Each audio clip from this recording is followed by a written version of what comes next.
Bien, pues vamos a dar inicio a nuestra sesión. Ya, ya perdí la cuenta, es la número 7, ¿verdad? Es la sesión número 7 del Seminario Permanente de Sí. Estructura y Coyuntura de la Economía Mexicana durante el periodo agosto-octubre de 2021. Muy agradecido realmente con toda la gente que ha participado, que nos ha apoyado, asistiendo, presentando, cubriendo tareas técnicas. Muy agradecido. Pues el día de hoy nos acompaña el doctor Paulino Arellanes Jiménez. Él es profesor, investigador de la Facultad de Derecho y de Ciencias Sociales de la Benemérita Universidad Autónoma de Puebla. Es un colega conocido desde hace años en materia del estudio de la economía internacional, pero sobre todo del funcionamiento del capitalismo a escala global. Hoy nos va a compartir reflexiones con su ponencia La recesión mundial que viene de atrás y agudizada por la pandemia. Muy interesante, muy sugerente la propuesta, así es que le voy a dejar los micrófonos y la cámara al doctor Paulino Arellanes para ir avanzando en nuestro seminario del día de hoy. Adelante, doctor, cuando quiera compartir su pantalla. Bien, ya de hecho aparece, ¿no? Como se dan cuenta, pero vamos a utilizarla más adelantito. Bien, de entrada agradezco desde luego a ti, doctor Barrios, y desde luego a nuestros colegas, el doctor Froilán, nuestra ayudante Milton Rondero, al doctor Víctor Corona y desde luego a Luis Morales, que están presentes, a Raúl y a todos aquellos que nos escuchan y nos ven en las diferentes ponencias que se han venido desarrollando en este seminario permanente. Bien, como bien ya se expresó, hoy les voy a hablar sobre la recesión que viene de atrás y agudizada por la pandemia COVID-19. Me estoy refiriendo a la recesión de la economía internacional. Y empiezo de la siguiente manera.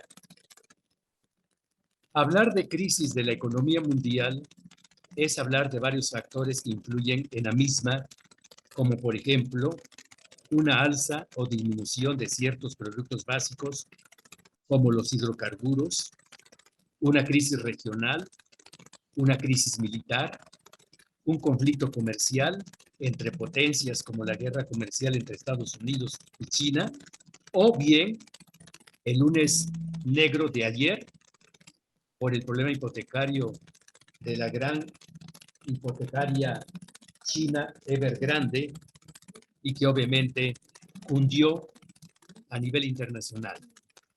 Pero en la medida que Estados Unidos sigue siendo el país hegemónico del capitalismo contemporáneo, su crisis económica de déficit financiera o de mercado no solo se convierte en un problema interno, sino por razones de intercambio comercial que lleva a través de sus políticas exteriores, contagia a los países aliados y no aliados. En este sentido, para comprender en gran parte la crisis actual en economía internacional, es necesario partir de las crisis más recientes por las que ha atravesado Estados Unidos. Bien sabemos que en lo que va del milenio, del nuevo milenio, Estados Unidos ha venido atravesando una serie de eventos en su sector externo, pero derivado también de la crisis interna de producción, como por ejemplo la crisis del 2008, lo cual, con el paso del tiempo, se expresa en su comercio exterior en déficits con sus principales socios comerciales como México, pero también con sus competidores de nueva cepa como China. Las posturas del gobierno de Estados Unidos ante tales situaciones se han convertido en agresivas, proteccionistas y discriminatorias en la competencia internacional, como sucedió durante el gobierno de Donald Trump, además con quien inició la pandemia de COVID-19 y en donde se ubica la crisis que viene de atrás y se agudiza con la crisis sanitaria.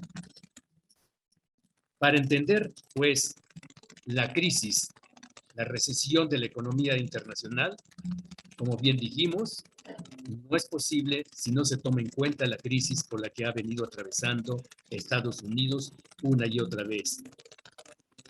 Los recortes presupuestales e incrementos en los impuestos españoles, por ejemplo, en su momento, pretendieron estabilizar la relación de deuda brutal con respecto al PRI, al Producto Interno Bruto, a un nivel del 69% del PIB.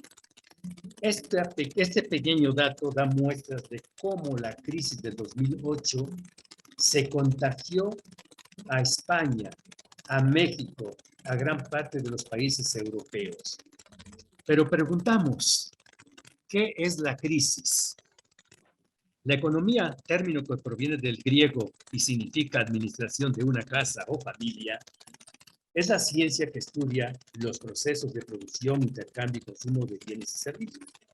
Por lo tanto, una crisis, por otra parte, es un cambio brusco o una situación de escasez en alguno de los puntos que hemos mencionado, ya sea de la producción, del intercambio o del consumo. Una crisis económica, por lo tanto, hace referencia a un periodo de escasez en la producción, en la comercialización y consumo de productos y servicios. La economía es cíclica, como bien sabemos, es decir, combina etapas de expansión con fases de contracción. Estas fluctuaciones sucesivas se conocen como ciclo económico. Estos principios sencillos, aparentemente muy evidentes, permiten afirmar que todo descenso culmina en un ascenso y viceversa. Las 4 grandes fases de un ciclo económico, efectivamente, son el ascenso, es decir, donde aumenta la actividad económica hasta el momento del auge. Segundo, el descenso, es decir, caen los indicadores. Tercero, la recesión, cuando el descenso se extiende por más de 2 trimestres consecutivos en una economía nacional. Y la reactivación, los índices vuelven a subir y comienza otra vez el ascenso. La crisis económica tiene lugar en algún momento del descenso. Puede tratarse de una crisis generalizada, con caída de todos los índices o de crisis que afectan en especial a ciertos sectores. Por ejemplo, crisis de la oferta, crisis de la demanda. Por otra parte, se habla de crisis de subsistencia cuando un grupo social no puede satisfacer sus necesidades básicas. Otro tipo de crisis se conoce como burbuja financiera o burbuja bursátil, que ocurre cuando las acciones se negocian a un precio superior al de su valor intrínseco hasta que dejan de ser compradas y caen abruptamente. En el caso de Estados Unidos, tenemos la crisis de la deuda de 2010-2011. El antecedente inmediato de la crisis de la deuda pública de Estados Unidos fue el año 2009, donde la crisis financiera, provocada básicamente por los problemas de crisis en los pagos de viviendas en Estados Unidos, generó una avalancha de problemas de bancos y financieras a nivel internacional, la llamada crisis de los subprimes o crisis hipotecaria. Esta crisis tuvo severas consecuencias para el gobierno de Estados Unidos al tener que financiar gran parte del problema para no entrar en una crisis mayor. Lo anterior provocó que la deuda de Estados Unidos aumentara de 9.9 billones de dólares, cantidad en la que había dejado George Bush hijo, a 14.3 billones de dólares, y se llegó en mayo del 2011. Esto provocó que se solicitara un aumento de techo legal de 2.1 billones de dólares que ya le tocó al presidente Barack Obama. ¿Cuáles son las causas materiales de la crisis?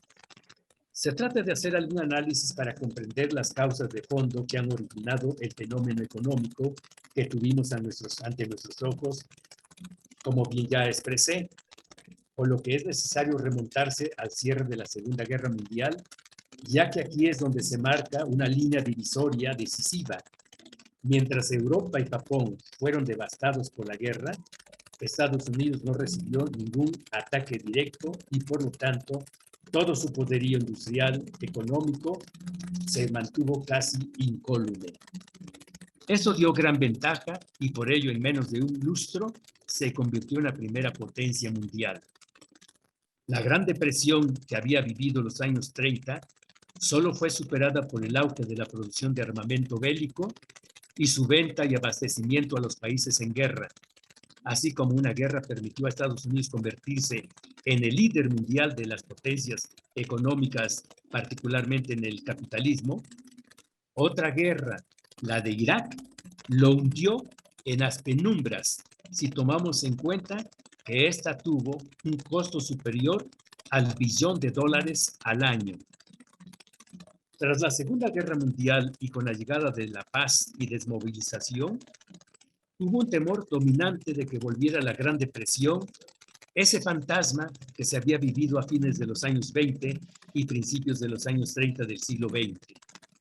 Durante 1949, y con una nueva geopolítica mundial, Estados Unidos intentó preparar una estrategia básica para la Guerra Fría emergente. El resultado fue el informe del Consejo Nacional de Seguridad llamado 68NC-68, redactado bajo la supervisión de Paul Misch, miembro del equipo de planificación política y económica del Departamento de Estado. Con fecha del 14 de abril de 1950 y firmado por el presidente Harry Truman, el 30 de septiembre de 1950 estableció las políticas económicas públicas básicas que el país siguió aplicando durante casi 60 años, es decir, al final del milenio anterior e inicios del milenio presente. Un salto en la historia manifiesta que una de las centrales causas de la crisis es el gasto militar excesivo. Este deterioro en la base del sistema industrial certifica el continuo efecto debilitador y agotador que fue la primera potencia mundial a propósito del rescate de la obra de Melman Thomas Woods, que escribió en 2007.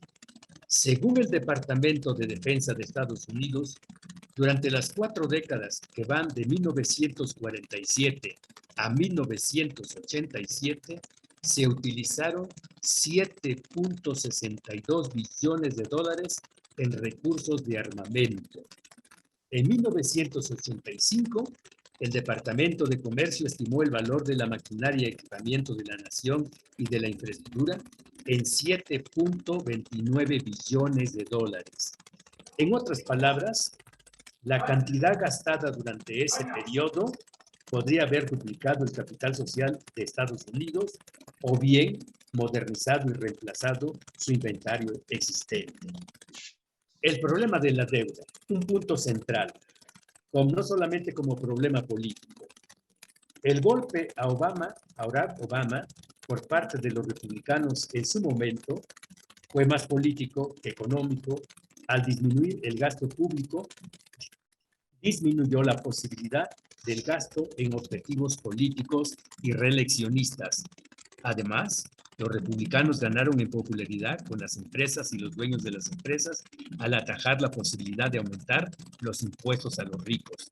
De ahí viene dándose, ¿verdad?, la entrada de Donald Trump para que en el siguiente gobierno, apoyado por los republicanos, obtuvieran el triunfo en las elecciones y se convirtiera en el nuevo gobierno de Estados Unidos. Los hechos de las crisis del techo de la deuda no son complicados.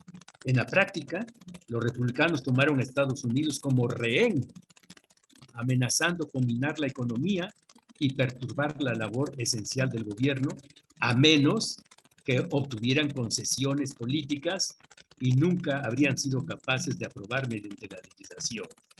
Esto lo dice muy claramente Paul Krugman, un gran economista que nosotros conocemos. El desacuerdo entre demócratas y republicanos giró en torno a las medidas de reducción del déficit presupuestario que se tomarían en paralelo con la elevación del límite legal del endeudamiento. Los republicanos se opusieron tenazmente a cualquier alza de impuestos. Finalmente, los demócratas aceptaron eso, pero todavía esto persiste como obstáculo. La autorización de endeudamiento que quiso Barack Obama permitiera llegar sin nuevos problemas hasta el 2013. La crisis que hoy presenta o que se presenta en Estados Unidos consiste en que se agotaron las herramientas de manejo macroeconómico. El control del ciclo económico a través de la intervención en la fijación de las tasas de interés ya no funciona. Las tasas de referencia del sistema de reserva, la famosa Fed, ¿verdad?, es de 0% o cercana. Sin embargo, no logra reactivar la economía. ¿Existe o no una supuesta liquidez que implica una falta de un consenso político entre republicanos y demócratas sobre cómo salir de la siguiente disyuntiva? Paquetes de estímulos directos contra austeridad fiscal. Pero todo derivó desde la crisis de regulación hasta llegar a la crisis de la deuda. La crisis de la deuda como crisis de déficit. Los analistas han encontrado puntos en común entre los Estados Unidos y algunos miembros de la eurozona, ya que también enfrentan desaceleración económica global y un gran déficit en sus presupuestos. Por ejemplo, los sistemas de jubilación y salud de empleados estatales tienen un déficit de financiación entre 1 billón y 3 billones de dólares.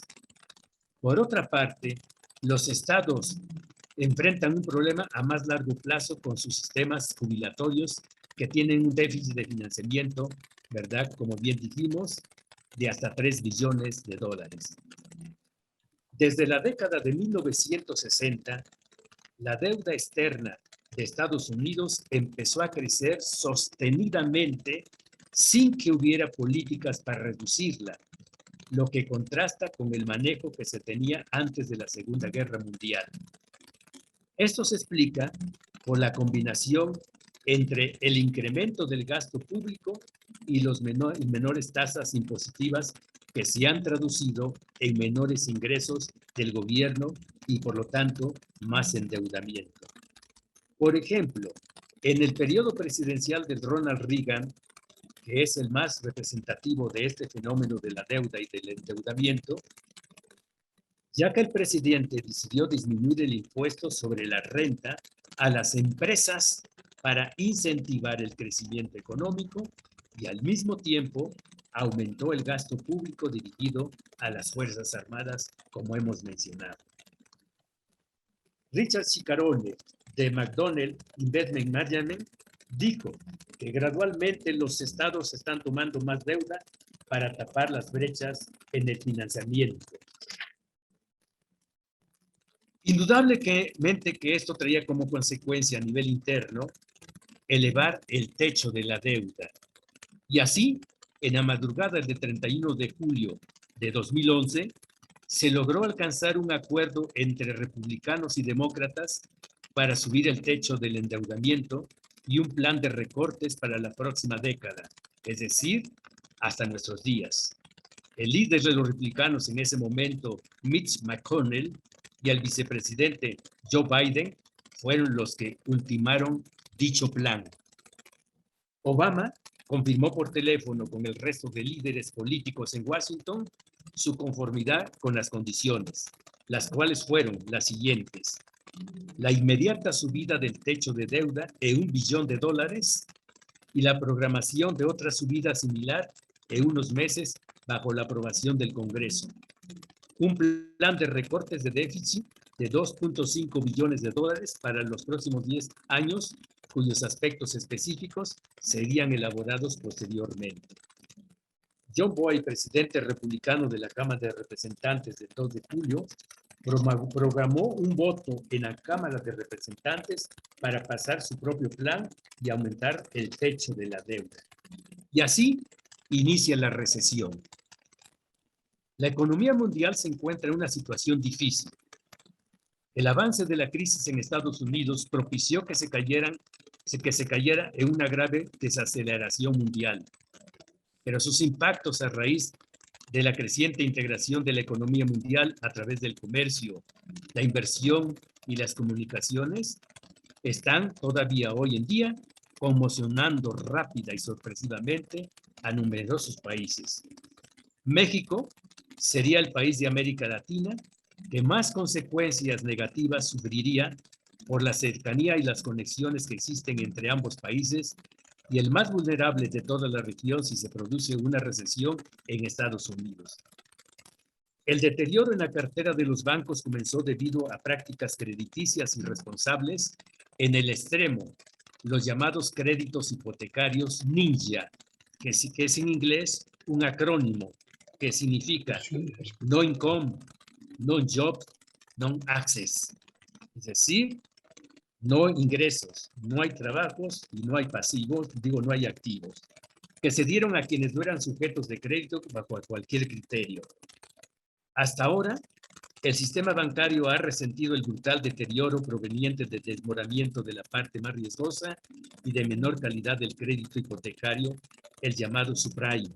Pero los siguientes golpes todavía están por venir, sobre todo con la pandemia. El origen de la recesión en Estados Unidos fue la crisis inmobiliaria, pero los siguientes, que desató desde luego una inestabilidad de crédito aunado a una burbuja de precios de los energéticos y de los alimentos.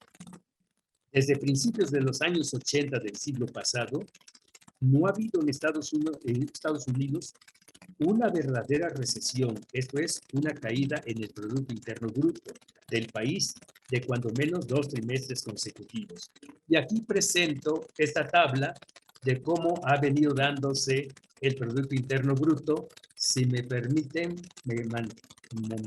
moverla, ahí está.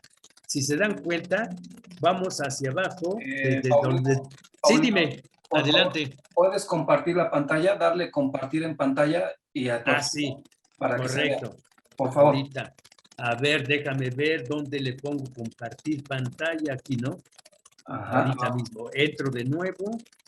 Sí. Ahorita, yo pensé que ya estaba. Pongo más en más, ¿no? Y compartir pantalla. Ok. Y ahí. ¿Ya la tienen? Ya. Ahí está. Ahí se ve. Ahí se perfecto. Ve. Muy bien. Si ustedes ven desde el año 2000, ¿verdad? 2001, vean el crecimiento de Estados Unidos, su Producto Interno Bruto, ¿verdad? 2001, 1%. 2002, 1,7%. Y así sucesivamente. En promedio, si se quiere, tendríamos 2.2, 2.3 de crecimiento. Y llegamos al 2020 y tenemos menos 3.4%. O sea, hay un decrecimiento en la economía norteamericana. Y esto obviamente, estamos hablando del 2020, ya en pleno auge del COVID-19, y que por lo tanto continúa hasta el 2021, y ahora pues indudablemente con la deuda externa que tiene con China, con la guerra comercial con China de más de 300,000 millones de dólares, etcétera, etcétera, se complica la situación, y que esto obviamente afectará a la economía internacional por una sencillísima razón. Si bien es cierto que China es la segunda potencia comercial y, entre comillas, económica del mundo, su valor total de China son alrededor de 14 trillones de dólares. Y la economía, el valor total de la economía norteamericana es de alrededor de 36 trillones de dólares. Es decir, todavía le duplica o casi le triplica la economía norteamericana a la de China. El gran problema de Estados Unidos con China es la tremenda deuda que tiene con China, y además la crisis comercial que viene desde atrás, desde 2018-2019, sobre todo ya con Trump, etcétera, etcétera, etcétera. Bien. La recesión de 2019-2020 en la pandemia COVID-19. La Oficina Central de Investigaciones Económicas, que actúa como árbitro para determinar los ciclos económicos en Estados Unidos, concluyó que existen las condiciones para catalogar el episodio actual de la economía como una recesión. Técnicamente, para que un país entre en recesión, debe cumplir una condición básica, que su economía se haya contraído durante 2 periodos consecutivos. Y aunque en Estados Unidos no ha sucedido todavía del todo, el terreno ya está abonado. El Comité de Ciclos de Negocios de la Oficina Nacional de Investigaciones Económicas aseguró que el país ya entró en recesión, incluso sin haber todavía su Producto Interno Bruto caer durante 2 trimestres consecutivos. La explicación: no solo el PIB importa, también otros factores, el empleo y la producción, y la pandemia de coronavirus y sus consecuentes medidas de confinamiento han derrumbado estos indicadores. La magnitud sin precedentes de la disminución del empleo y la producción y su amplio alcance en toda la economía justifica la designación de este episodio como una recesión. El comité reconoció que la pandemia y la respuesta de salud pública resultaron en una desaceleración con características y dinámicas diferentes a las recesiones anteriores. Menos empleo, más contracción. El Producto Interno Bruto de Estados Unidos cayó a una tasa anualizada de 4.8% en los primeros 3 meses del año, y los analistas esperan que el periodo de abril a junio la caída sea aún mayor. En tanto, la tasa de desempleo en febrero de este año fue del 3.5%, y que sin embargo había sido la más baja en 50 años. Sin embargo, la COVID-19 la disparó a 14.7% en abril, el peor registro desde la Gran Depresión de los años 29-30, y al 13% en mayo de este año. Una recesión es definida técnicamente, pues, como una disminución significativa de la actividad económica que se extiende por toda la economía, que se nota sobre todo en la producción y el empleo.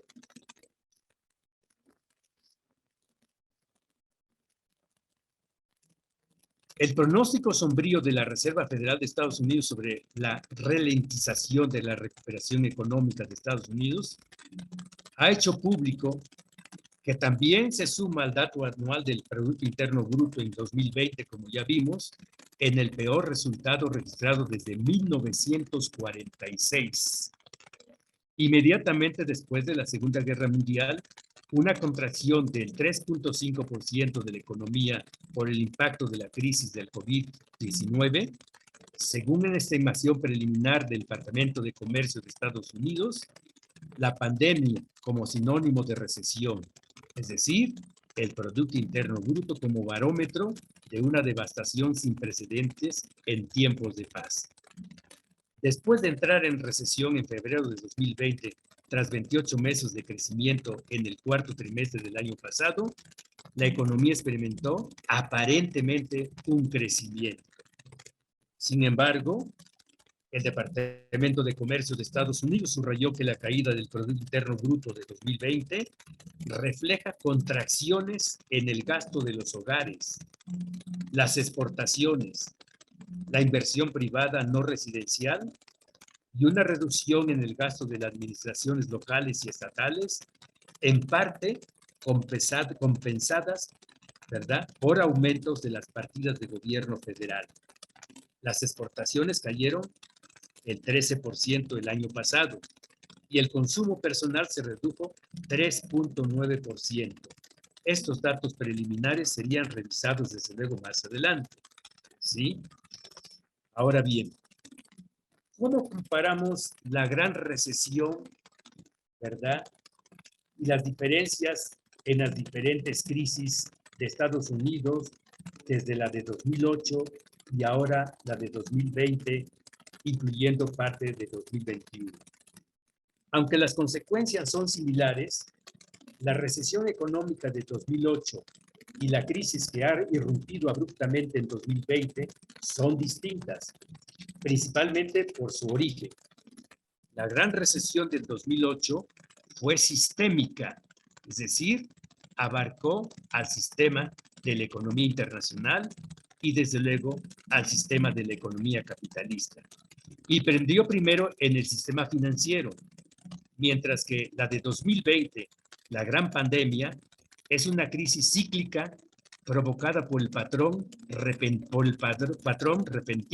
de la economía, por el un paro repentino de la economía para hacer frente a la emergencia sanitaria. Aunque hay muchas incertidumbres sobre su desenlace, Los expertos afirman que el ritmo de la recuperación dependerá, a su vez, del ritmo al que se levanten las medidas de contención. La crisis del 2008 y la de 2020 son dos crisis con un origen totalmente distinto, ¿verdad? La primera fue una crisis financiera, ¿verdad? Alcanzando niveles de endeudamiento poco sostenibles en el tiempo, así como una falta de calidad crediticia en muchos activos que no eran totalmente conocidos por gran parte del público inversor. Esto hizo que el sistema financiero colapsara con las consecuencias sistémicas que conocemos. Aquella crisis del 2008, cuyo pistoletazo de salida fue la quiebra de Lehman Brothers, generó desconfianza en todo el sistema financiero a nivel global, ¿no? Y bueno, estos desequilibrios, pues obviamente no pudieron seguir acumulándose. Se produjo, por lo tanto, un frenazo brusco de la economía que dio lugar a la bancarrota de muchas empresas endeudadas y entidades financieras que obviamente hundieron a nivel de la economía internacional. En contraposición con aquella crisis de origen financiero, la crisis actual proviene provocada por una crisis sanitaria que ha producido un evento inesperado similar a una catástrofe natural con un inmenso alcance. Esa es otra diferencia con la del 2008, ¿verdad? De tal suerte, pues, que la expansión internacional del COVID-19 ha provocado, sí, una crisis internacional, pero que indudablemente tiene su origen en un desastre natural y no tanto financiero propiamente dicho. Además, por el momento, su carácter es cíclico, no sistémico, con destrucción tanto de oferta como de demanda, pero ha sido más abrupta. No ha existido una experiencia colectiva global tan traumática como la actual desde la Segunda Guerra Mundial. ¿Cuál sería un punto de partida para que se mejore entre 2020 y 2021 y esta crisis de Estados Unidos que cese, como bien dijimos al inicio, es el país, el estado hegemónico de la economía mundial y hegemónico de la economía capitalista y que su crisis interna y a través de sus políticas exteriores contagia a los demás países y estados del mundo en diferente medida, pues indudablemente la situación de partida de las economías en 2020 es distinta y bastante mejor que la de 2008. Y eso es una buena noticia, aparentemente. Los desequilibrios son menores. Las empresas y las familias están menos endeudadas. Para salir cuanto antes de la crisis del COVID-19 es importante, algunos especialistas expresan, que se tomen medidas dirigidas a mantener el empleo, especialmente para pequeñas y medianas empresas y sobre todo autónomas. En estos momentos hay que ponerse en lugar de los autónomos y empresarios. Si existen, no obstante, algunas similitudes entre ambas crisis. Por ejemplo, las consecuencias sí son parecidas. Destrucción fuerte del empleo y apelación al endeudamiento para amortiguar los efectos en el tejido productivo y en las familias en la medida de lo posible. La crisis del 2008 fue una crisis de demanda generada por la desconfianza. En cambio, la del 2020 comenzó siendo una crisis de oferta. Las fábricas chinas cerraron por la emergencia sanitaria y eso condujo a que muchas empresas occidentales, entre ellas las de Estados Unidos, se quedaran sin componentes. Sin embargo, en una segunda fase, cuando se ha extendido la pandemia, se ha creado una gran crisis de demanda, porque debido al confinamiento no hay consumo, tomando en cuenta particularmente que Estados Unidos es uno de los países más consumidores del orbe. Esto ha provocado un desempleo tremendo. En eso han coincidido ambas crisis. Los economistas especializados estiman que debido al brusco parón de la actividad a nivel global en las últimas semanas, la recesión de 2020 puede ser más profunda que la crisis del 2008. ¿De qué depende la recuperación para que salgamos de esta crisis de pandemia? Bueno, pues es realmente sanar, ¿no? Que el mundo sane. Pero desde el punto de vista económico, ¿de qué va a depender? Esa es una gran pregunta que todo mundo se hace, particularmente en economía internacional y en economía nacional de todos y cada uno de los estados involucrados en esta pandemia, en este problema sanitario. Las incertidumbres sobre la profundidad de la crisis y el ritmo de recuperación siguen siendo máximas. Pero ¿cuáles son las variables para tener más visibilidad sobre el desenlace de la crisis?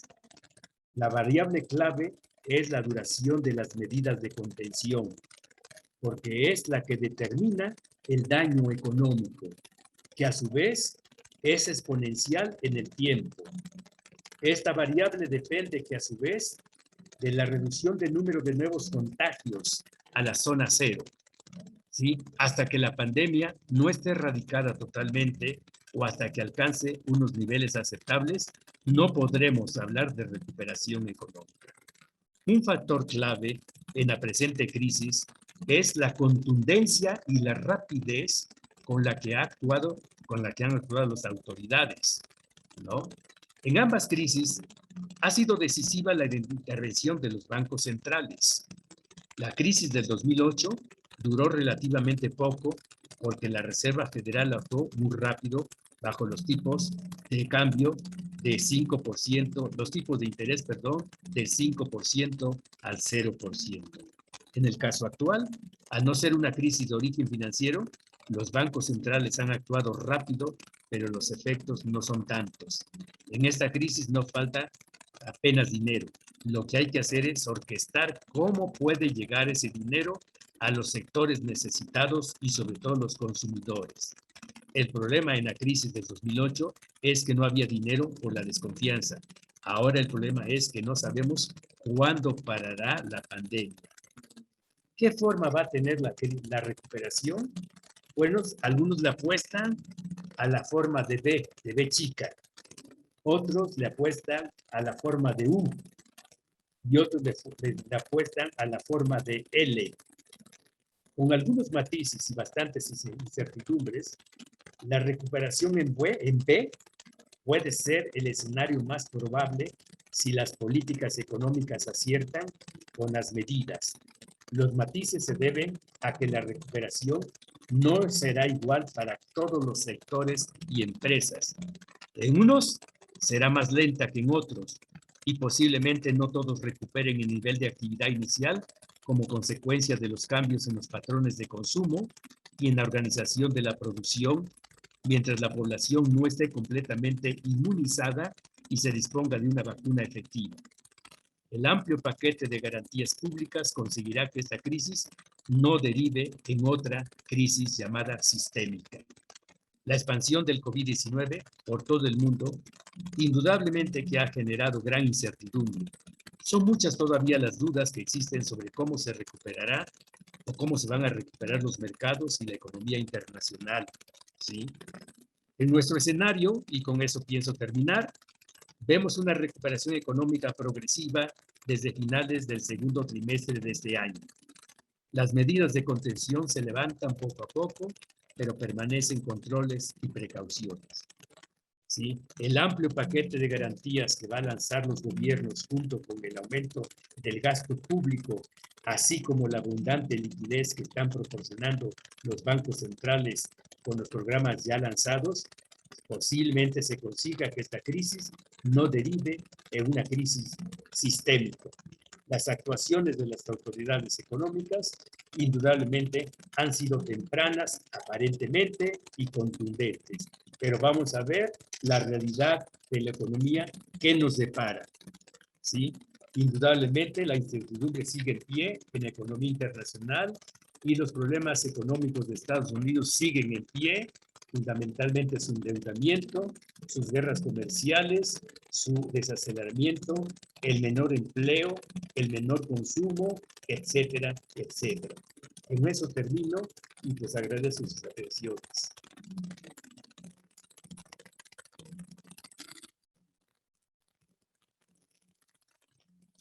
Muchas gracias al doctor Paulino Arellanes Jiménez por su presentación muy interesante sobre esta situación de diferenciar la recesión mundial como parte, por decirlo así, intrínseca del funcionamiento del capitalismo, es decir, diferenciar de primera mano que la actual crisis, si bien es provocada, más bien detonada por la pandemia,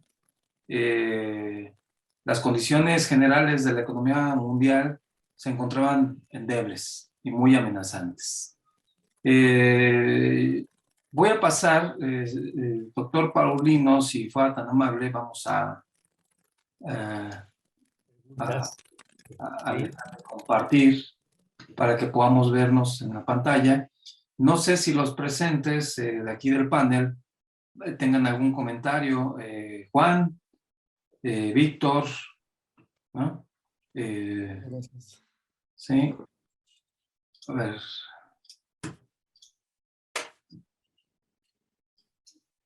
Bien, vamos a...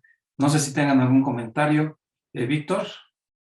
Sí, si me permiten, primero felicitarlo, doctor Paulino. Creo yo que esta presentación nos deja un poquito claro hacia dónde vamos y cómo venimos. Generalmente, incluso yo lo comenté, y hablamos un poquito de la crisis supreme y decíamos que en relación a las remesas, cómo había impactado y cómo esta nueva crisis, en lugar de ser negativa, fue positiva por el alto volumen de remesas. Y obviamente por la explicación, ya no voy a profundizar en eso, ya lo comentamos. Lo cierto es que siempre hemos tenido la idea de que Estados Unidos ha perdido hegemonía, ha perdido ese poder económico y que, bueno, respecto al crecimiento de China, hoy precisamente salió un informe de cuánto iba a seguir creciendo y es 8.5, entonces está un poquito por el 10% que nos tenía acostumbrados, pero finalmente no deja de ser importante, ¿no? Y vemos ahorita ya con el cuadrito que nos presentó, que bueno, ya lo tendremos para poderlo analizar bien, que en realidad no crece, no hay gran diferencia la economía norteamericana con la economía mexicana. La tasa de crecimiento casi ahí va, ¿no? Entonces, es todo esto importante porque todos nos preguntamos qué va a pasar. Y afortunadamente, bueno, ya nos indicó, ya nos comentó qué es lo que se espera, qué es lo que se está viendo y cuáles son esas dos diferencias, ¿no? Y bueno, de las dos más marcadas que subrayó es, primero, por un lado, la abundante liquidez y en la otra crisis anterior, por la falta de liquidez, ¿no? Creo yo que en el caso de México, por cuestiones de este gobierno, y como vemos, creo yo que va a seguir con esa metodología, ¿no? Con esa práctica que tiene y que probablemente las remesas, he dicho y he comentado que crecieron no nada más por el incremento de los migrantes, sino también por todos aquellos apoyos gubernamentales que se dieron al final de la discusión con Donald Trump, que no quería esos 90,000 millones de dólares, que sí lo suelto, y que finalmente lo soltó, pero luego también con esos apoyos que se dieron posteriormente, ¿no? Apoyos que en un primer momento fueron de $600, aumentaron a $1,000 y luego parece que aumentaron un poquito más, ¿no? Entonces, en este sentido, vemos que efectivamente, y acertadamente comentó eso, ¿no? Son dos crisis completamente distintas, dos aplicaciones metodológicas distintas para ambas crisis, pero que finalmente todavía estamos en la incertidumbre, ¿no? No sabemos qué va a pasar. Hoy también ya nos hablan de una nueva cepa del virus. Creo que el virus empieza con G, ¿no? No quiero regarla, como que dicen que no es que no hay una difusión tan enorme, una peligrosidad como el otro, pero que finalmente todavía nos tienen cerrados. Hay negociaciones todavía con México, que va a haber negociaciones de esa apertura de la frontera norte que todavía no se abre, ¿verdad? Y hay una seria discusión de la movilidad. Entonces, Ahora sí viene la pregunta. En su esquema, en el corto plazo, hablando de trimestres, semestres y anual, pero yo hablaría más de este último, de este cierre ya de año, prácticamente. ¿Qué nos depara? O sea, sabemos que la movilidad va a estar muy difícil, ¿no? Sigue habiendo muertes por COVID, sigue habiendo infectados. Pareciera que estuviéramos reiniciando aquellos meses de marzo, abril y mayo del año pasado, pero que como que todavía no se acaba, ¿no? Hay una discusión incluso todavía si se vacunan o no se vacunan los niños.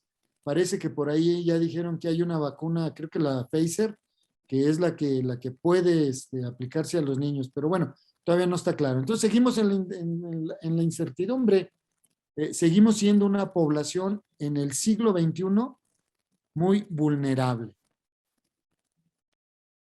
Felicitaciones, es por lo último. Gracias, Víctor. Paulino, ¿quieres Sí. comentar? Sí.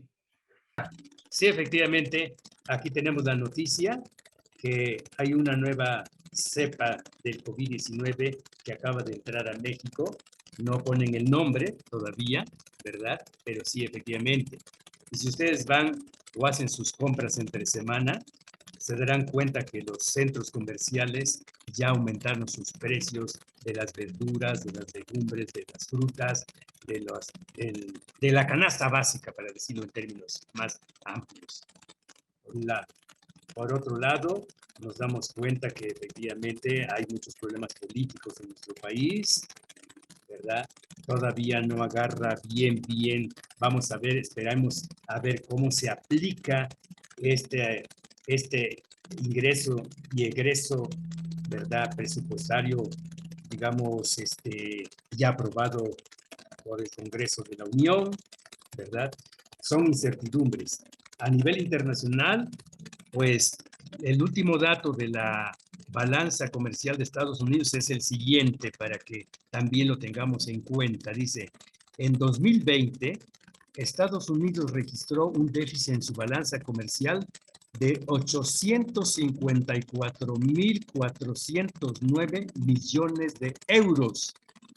Es decir, un 4.67 de su Producto Interno Bruto, superior al registrado en 2019.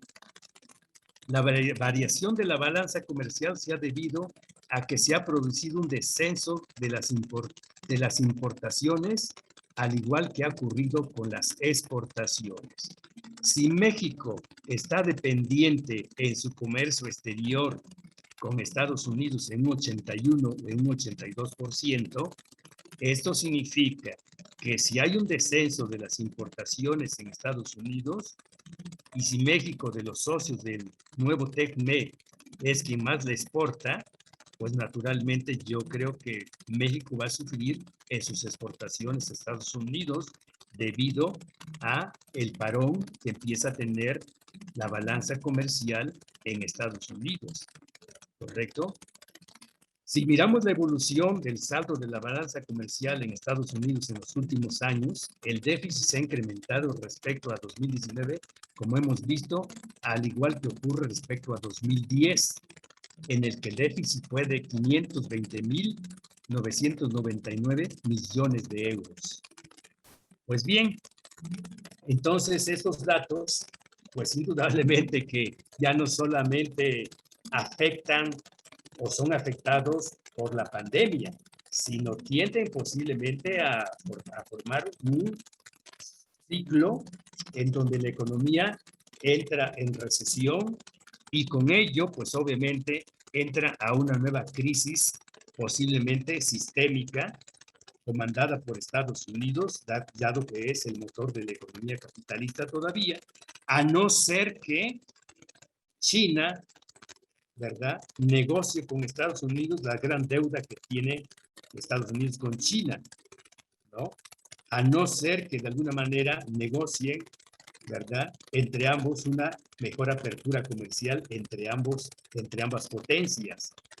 Y a no ser que Estados Unidos detenga también un tanto su gasto militar, puesto que este sigue dándose todavía. En fin, Y allí, pues está México de alguna manera como socio, como aliado y como vecino de Estados Unidos.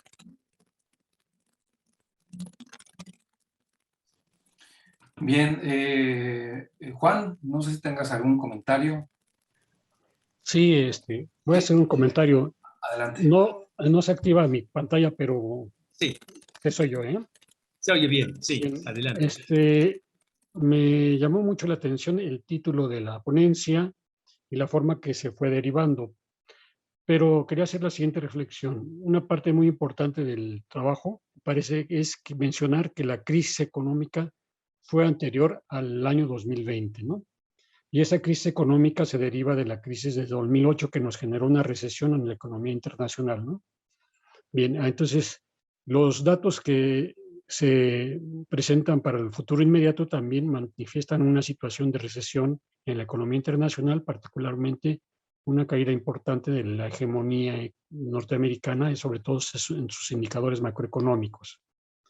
El comentario es el siguiente, ¿no? Históricamente, cuando se presentan crisis fuertes de la economía norteamericana y en particular en los países, las potencias hegemónicas, la forma de salir de las crisis ha sido a través no solamente de una política económica intervencionista, sino a los extremos de generar conflictos internacionales que llevan a un incremento del gasto militar y posteriormente una reactivación económica, ¿no? Hay clásicos ejemplos desde las guerras, incluso antes del siglo XX. Este, esta reactivación económica en la economía de los Estados Unidos particularmente se dio en los años 50 con la guerra de Corea, en los años 70 con la guerra de Vietnam, hasta que llegó a su tope en gasto, y posteriormente en los 80 con las invasiones en Medio Oriente. Actualmente, si la crisis económica es anterior a la pandemia, y más que a la pandemia, a la estrategia de cierre de las actividades económicas, el resultado es similar, ¿no? Es una destrucción de la actividad económica global como si fuera una guerra que nos podría incluso llevar a pensar que las medidas que se están tomando tan extremas de cerrar todo, en vez de hacer una estrategia médica definida, nos dan una idea de que sería más bien una especie de una nueva forma de guerra para salir de una crisis estancada de la economía mundial y particularmente de la economía de Estados Unidos. Sería a forma de pregunta, ¿no? ¿Cómo lo observa, doctor Paulino? Sí, totalmente de acuerdo y voy a poner el ejemplo. En 1982, Estados Unidos se pasaba atravesando un gran déficit fiscal, ¿verdad? Estaba comprando, importando, gastando más de lo que tenía. Entonces llega al gobierno Ronald Reagan y efectivamente la salida de esa crisis va a ser muy agresiva a través de exportar capitales desde Estados Unidos a través de inversiones extranjeras directas o indirectas y llenar los mercados de capital, particularmente América Latina y otras regiones del mundo. México, inclusive, coincidentemente, es cuando abre sus puertas con Miguel de la Madrid y luego con Salinas de Gortari a esos capitales, ¿no? Inclusive, la agresividad financiera se manifiesta también a través, justamente cuando se impone desde Estados Unidos y desde Inglaterra, ¿verdad? La política, el nuevo modelo de crecimiento económico para nuestros países, como es el modelo neoliberal.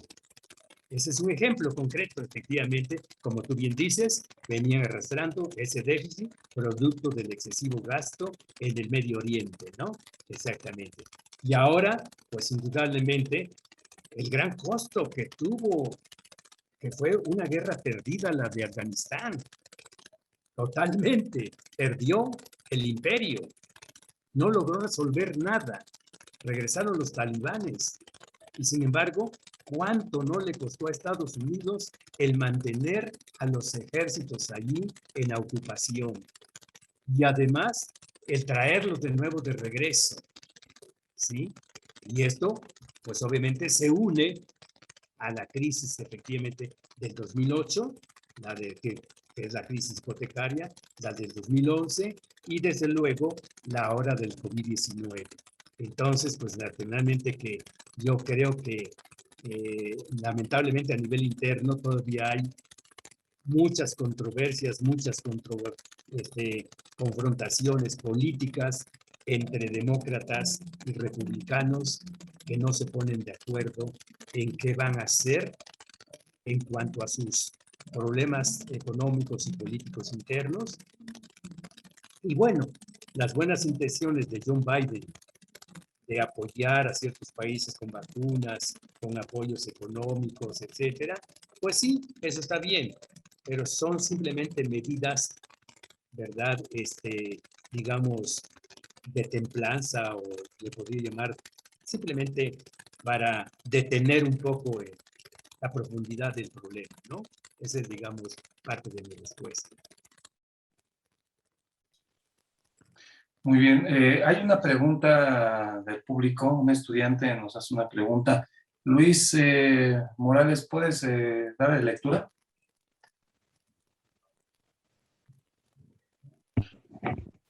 Claro. Sí, gracias. Aquí tenemos vía YouTube, el compañero Jaime Hernández le pregunta al ponente que si cree que el caso de Evergrande puede generar un impacto global, y si de ser así, esto podría mezclarse con los efectos económicos de la pandemia, y cuál sería el panorama que prevé en este caso. Así es. ¿Sí se me escucha? Sí. Sí, bueno. Sí, muy bien. Ok, perfecto.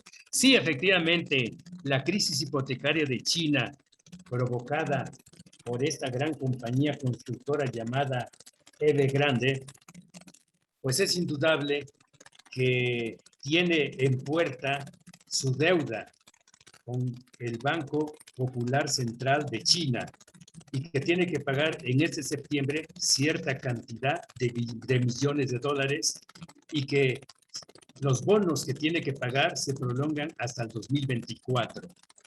Sin embargo, ayer sí provocaron problemas de la caída de ciertos valores en las bolsas de valores, particularmente de empresas constructoras en el mundo, pero se sostuvo